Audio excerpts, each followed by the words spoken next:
Sebelum kita memasuki inti dari pembahasan materi tersebut, perlu kita ketahui apa sih itu birokrasi. Jadi, birokrasi adalah sebuah sistem yang sangat penting dalam menjalankan pemerintahan. Dalam kehidupan sehari-hari, kita tidak bisa lepas dari peran birokrasi, baik itu dalam hal administrasi, pelayanan publik, maupun hubungan antara masyarakat dan negara. Dalam tugas ini, saya akan membahas birokrasi dalam berbagai perspektif, termasuk perspektif filosofis, politik, sosial, dan ekonomi. Yang pertama, perspektif filosofis. Dari perspektif filosofis, birokrasi adalah mesin negara yang membantu menjalankan berbagai tugas administrasi. Salah satu tokoh yang sangat terkenal dalam pemikiran birokrasi adalah Max Weber.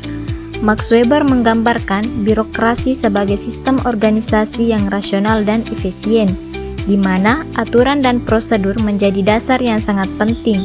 Dalam sistem ini, keputusan diambil berdasarkan hukum dan rasionalitas, bukan berdasarkan hubungan pribadi atau kekuasaan politik. Yang kedua, perspektif politik. Dari sisi politik, birokrasi sering kali dianggap sebagai alat kekuasaan. Birokrasi membantu politisi dalam menjalankan kebijakan-kebijakan yang mereka buat. Namun, ada kritik bahwa birokrasi bisa menyalahgunakan kekuasaan, terutama ketika ada konflik kepentingan antara politik dan administrasi.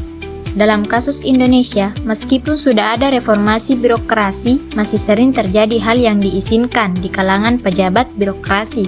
Selanjutnya, perspektif sosial. Dalam perspektif sosial, birokrasi memegang peranan penting dalam kehidupan masyarakat sehari-hari. Kita sering harus melibatkan birokrasi dalam berbagai aspek kehidupan, mulai dari pengurusan KTP, SIM, hingga urusan kesehatan dan pendidikan. Namun, birokrasi sering dikritik karena lambat, tidak efisien, dan terkadang korupsi. Banyak masyarakat yang merasa kecewa dengan pelayanan birokrasi karena banyaknya prosedur yang berbelit-belit. Yang terakhir, ada perspektif ekonomi. Dari sisi ekonomi, birokrasi memainkan peran penting dalam pengelolaan sumber daya negara. Birokrasi yang efisien dapat membantu meningkatkan pertumbuhan ekonomi dengan memberikan pelayanan yang baik kepada masyarakat dan investor.